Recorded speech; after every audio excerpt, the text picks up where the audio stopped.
C'est important de prendre du temps pour soi.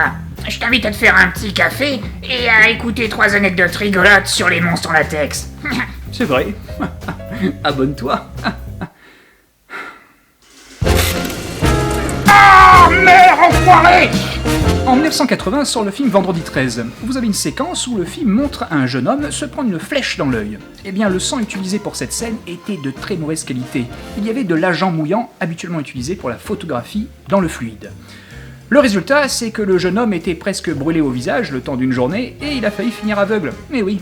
Ah oui, autre chose, dans les films de Tom Savini, quand vous voyez un tournevis planté dans le visage de quelqu'un, ce n'est nul autre que une paille au bout d'un manche. Eh oui.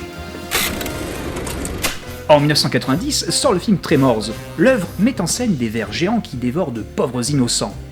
A l'origine, le studio ADI, le studio d'effets spéciaux, avait designé les monstres et les avait faxés à la production. Et ben, croyez-moi, ils se marraient bien quand ils allaient au fax, car les premiers dessins des vers géants ressemblaient à des gros phallus. Mais oui.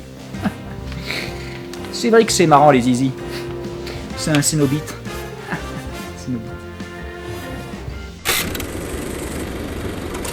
Tu es belle.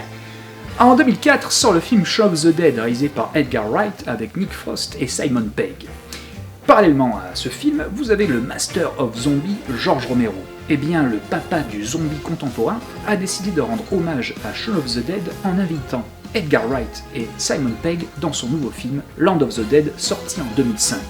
Dans le film, vous avez une scène où deux zombies servent de photobooth.